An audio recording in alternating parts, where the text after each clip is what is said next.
We were supposed to be their friends. Instead, they ate the ambassador. That was the moment everything changed. The delegation had been sent with open hands, universal translators humming, and diplomatic gifts in tow. The Galesh, a towering race of insectoid creatures, had invited humanity to parley, claiming they sought peace. We believed them. Earth had suffered through its own history of war, and after decades of internal strife, we hoped, that peace among the stars was possible. Then, on a live interstellar broadcast, the Galesh feasted on Ambassador Halverson before he even got to deliver his speech. They didn't just kill him. They stripped his bones clean, cracked them open, and drank the marrow in front of the horrified human delegation. The Galesh didn't see it as an act of war. To them, it was customary to consume the representatives of lesser species, to absorb their knowledge, a sign of respect and dominion. They thought humanity would submit, accept the hierarchy of the stars, and fall in line like the dozens of other species they had conquered. They were wrong. Admiral Nathan Carter received the footage of Mir 6 minutes later, transmitted directly from the embassy's emergency beacon before it was obliterated. He had been in orbit above the Galesh homeworld, awaiting confirmation that the talks had gone well. Instead, he watched in silence as his friend and mentor was torn apart by clicking mandibles and razor-sharp forelimbs. The Admiral shut off the screen and gave the order. Every ship in the fleet had been fitted with weapons deemed unnecessary for a diplomatic mission. Humanity had come in good faith, but Earth's history of betrayal had taught us a hard lesson. Always have a backup plan. The Galesh had given us no choice. Across the fleet, missile silos opened, energy cannons hummed to life, and railguns locked onto targets. The planetary defences of the Galesh, designed to intimidate weaker species into submission, were little more than an afterthought to the warships of the Terran Expeditionary Fleet. The first barrage wiped out their orbital stations. The second shattered their planetary shields. The Galesh had fought countless wars, but they had never fought humanity. They expected a drawn-out campaign, ground battles, political manoeuvring, and slow concessions. What they got was a military doctrine crafted from centuries of human warfare, distilled into one brutal principle: overwhelming force. The bombardment was relentless. Cities turned to ash. Biodomes ruptured, spilling their carefully engineered ecosystems into the burning sky. The Galesh military, accustomed to fighting opponents who relied on primitive projectile weapons, were helpless against kinetic strikes travelling at Mach 20. Then came the drop pods. Thousands of them streaked through the atmosphere like falling stars. Inside each one was a soldier, armed and prepared to remind the Galesh why humanity had clawed its way to dominance on Earth. The Galesh were larger, faster, and heavily armoured, but they lacked one key trait humans possessed in excess: rage. The first wave landed in the ruins of their capital city. Marine Corps Captain Elias Grant stepped out of his pod, plasma rifle at the ready. His boots crunched against the remains of what had once been the Galesh Grand Palace. Bodies scattered, some still twitching from the bombardment. In the distance, gunships screamed overhead, unloading payloads into whatever resistance remained. The transmission from Admiral Carter crackled in his earpiece. No negotiations, no prisoners. Wipe them out. Grant didn't need to be told twice. Across the planet, humanity's forces moved with brutal efficiency. The Galesh fought back with the desperation of a species that had never known true fear, until now. Their armies fell, their war machines burned, and their leaders, once so confident in their dominance, were dragged from their underground bunkers and executed on live broadcast. The final act of the war was not a battle, but a message. A single ship, smaller than the rest, was allowed to escape. It carried a recording of what had happened, a warning to every species in the galaxy. The message was simple: humanity had tried peace. Now we brought war.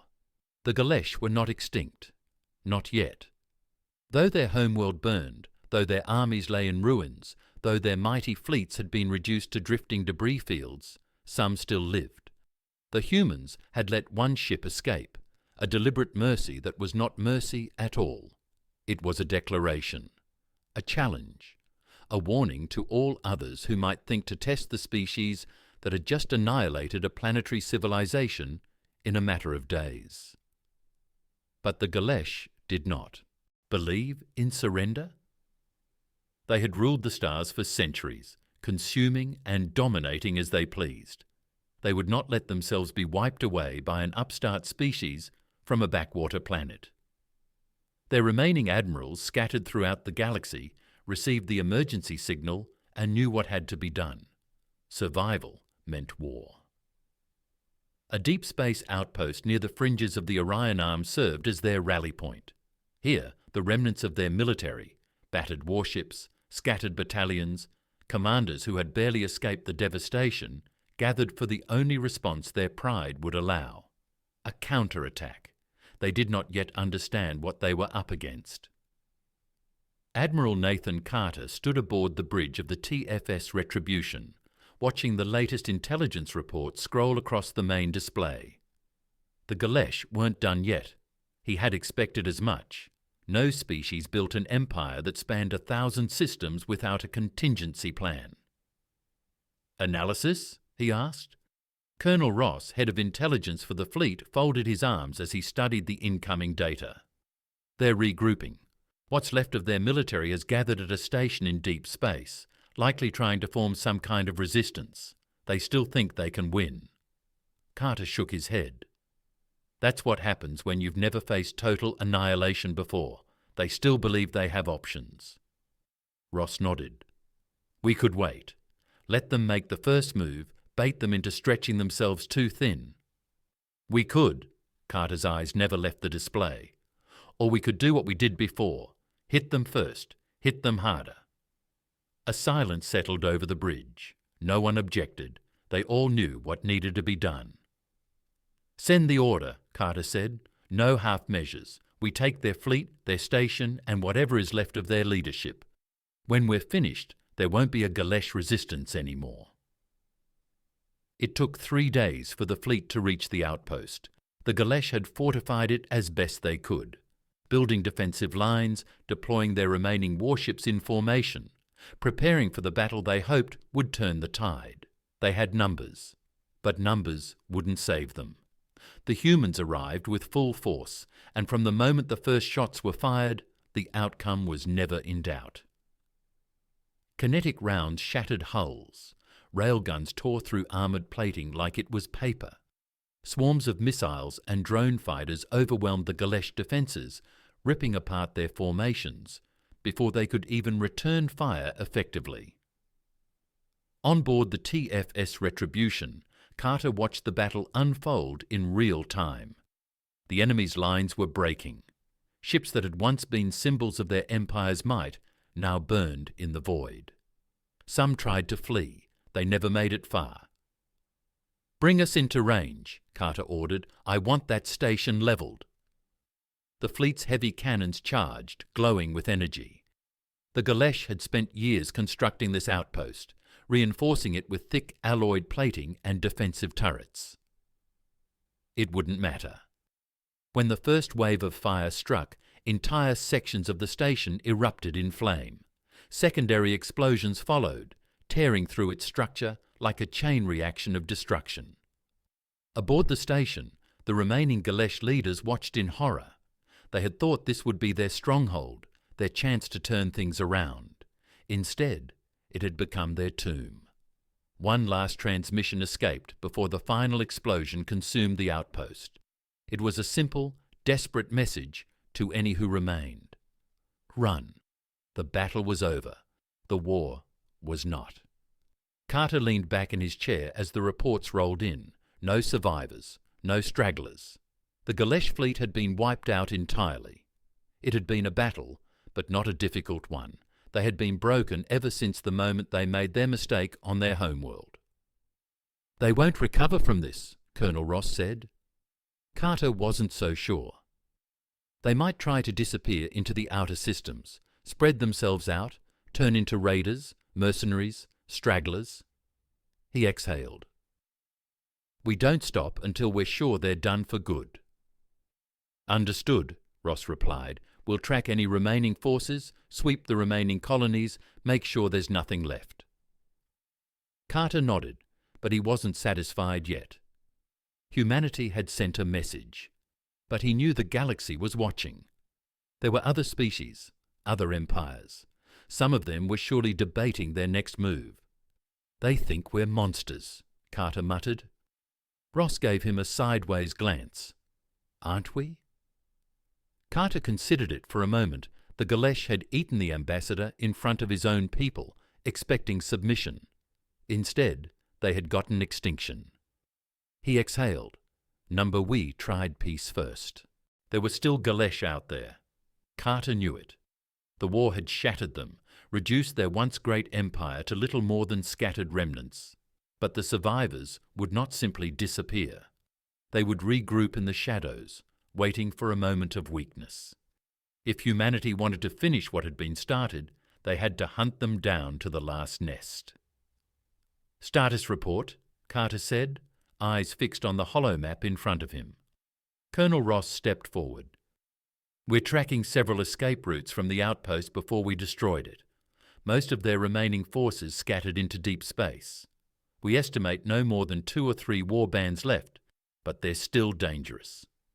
They don't have a homeworld anymore, Carter muttered. No industry, no supply lines. They're running on whatever scraps they salvaged before we took them apart. Desperate enemies are often the most dangerous, Ross said. Cornered animals fight harder. Then we don't give them room to fight. Carter turned to the officers gathered around the command deck. We track every last one of them. We follow their movements. We cut off their escape. And we put an end to this. The fleet received its orders. Scout ships spread through the void, searching for signs of movement. The Galesh had left behind no centralized command, no organized strategy. They were fragments of an empire now, isolated warbands fleeing in different directions. Some sought refuge in the ruins of former colonies, hoping to hide until humanity's wrath passed. Others tried to turn into raiders, attacking isolated ships or remote stations in an attempt to cling to survival. It didn't matter. None of them would make it. The first major remnant was located in the Adaris system, a hidden shipyard deep within a nebula, where a Galesh admiral had gathered what was left of his fleet. The moment the Terran forces arrived, they tried to fight. It lasted minutes. Railgun fire tore through their hulls before they could even get proper targeting solutions. The shipyard itself was wiped from existence, reduced to nothing but drifting wreckage. Another warband attempted to flee to the fringes of known space, hiding among asteroid fields. The humans tracked their energy signatures, methodically eliminating them one by one. There was no mercy, no hesitation. Carter observed it all from the bridge of the TFS Retribution. It wasn't a war anymore. It was a systematic extermination. Sir, another transmission intercepted, Ross reported. Put it through. The voice that came through was chittering, the guttural clicks of the Galesh struggling to form coherent speech in the human language. Why do you hunt? Carter let the silence stretch for a moment, before answering. Because you didn't stop.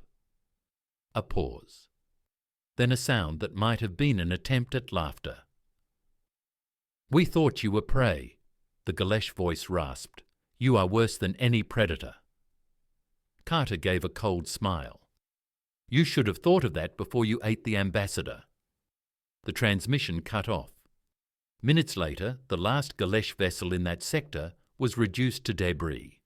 Reports kept coming in. More holdouts discovered. More remnants eradicated. Humanity wasn't leaving survivors. The Galesh had made their choice, and now they would reap the consequences. But Carter knew this wasn't just about them anymore. Other species had watched this war unfold. Other civilizations had seen what happened when humanity was provoked. Some would be terrified. Others, perhaps, would be considering their own next moves. Ross approached, lowering his voice. "Sir, we're getting word from the diplomatic corps. Some species are asking for official meetings. They want assurances." "Assurances of what?" "That we won't do to them what we did to the Galesh." Carter exhaled, glancing at the void beyond the bridge's viewport. "Tell them the truth." "And what truth is that?" Carter turned to Ross, his expression unreadable. "We tried peace first." The last of the Galesh strongholds had been found deep within the Zos Rift, in the shattered remains of an abandoned colony. The final remnants of their species had burrowed into the ruins, desperate to survive. They were no longer an empire, no longer warriors. They were fugitives, hiding in the dark, hoping that humanity would look away. Humanity did not look away, did not look. The TFS Retribution led the assault, accompanied by a fleet of warships hardened by the campaign. There was no grand battle, no desperate last stand. The Galesh were broken before the first shot was fired. Their defences were makeshift, their weapons scavenged from wreckage. They barely fought back. Some tried to flee. None escaped. When it was over, Carter stood in the ruins of what had once been a Galesh city. His boots crunched over rubble as he surveyed the destruction. Smoke rose from the last stronghold, burning away the final remnants of their empire. Ross stood beside him, arms crossed. "It's done." Carter nodded. There was no satisfaction in the victory, only a cold certainty. The Galesh had been wiped from existence, not because of revenge, not even because of strategy, but because humanity had learned a lesson long ago. You don't leave threats behind. "Message from the diplomatic corps," Ross continued. "Several species want treaties, alliances. They're falling over themselves to prove they mean no harm." Carter smirked. "They're afraid." "Of course they are," Ross gestured at the ruins. "They just watched us wipe out an entire species. What do you expect?" Carter turned away from the devastation, looking toward the sky, where the human fleet hung in orbit. "Then they finally understand," he said. "We came in peace. We really did." Ross let out a short laugh. "And when peace didn't work?" Carter looked back at the ruins, then at the endless void beyond. "We made sure war would never be an option again." The fleet pulled out of orbit, leaving behind only silence. Humanity had spoken, and the galaxy had listened.